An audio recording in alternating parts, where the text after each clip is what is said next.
আসসালামু আলাইকুম রহমতুল্লাহ। প্রিয় লক্ষ্মীপুরবাসী, কমলনগরবাসী, আপনারা ইতিপূর্বে আপনারা দেখেছেন চেয়ারম্যানের নির্বাচন করেছেন আলহাজ খালেদ সাইফুল্লাহ সাহেব, উপজেলা নির্বাচন করেছেন আলহাজ খালেদ সাইফুল্লাহ সাহেব, এবং বিপুল ভোটে বিজয় করে আপনাদেরকে এক আদর্শ উপজেলা, আদর্শ থানা আপনাদেরকে আলহামদুলিল্লাহ উপহার দিয়েছে। যিনি আদর্শ ইউনিয়ন উপহার দিয়েছে, যিনি ইতিপূর্বে মানুষের হৃদয়ে স্থান করে নিয়েছেন, আসুন জাতীয় সংসদে ইনশাল্লাহ তাকে কথা বলার সুযোগ করে দিই।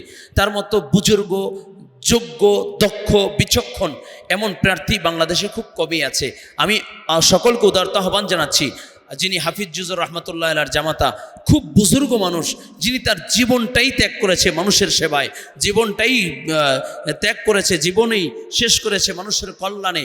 আলহামদুলিল্লাহ এবার জাতীয় সংসদে এমন যোগ্য বুজুর্গ একজন, ইসলামের পক্ষে হাত পাখার প্রতীক আমরা আলহামদুলিল্লাহ আল্লামা খালেদ সাইফুল্লাহকে জাতীয় সংসদে ইনশাআল্লাহ আমরা দেখতে চাই। এজন্য ঐক্যবদ্ধ হয়ে আমরা আল্লামা খালেদ সাইফুল্লাহকে আমরা ভোট দিয়ে জাতীয় সংসদে কথা বলার সুযোগ করে দিব ইনশাআল্লাহ।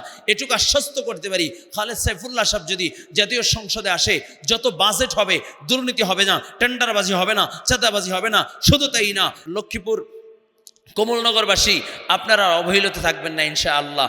আর ইসলাম বিরোধী কোনো আইন সংসদে পাশ হবে না এমন যোগ্য বুজুর্গ ব্যক্তিরা থাকলে ইনশাআল্লাহ তাআলা।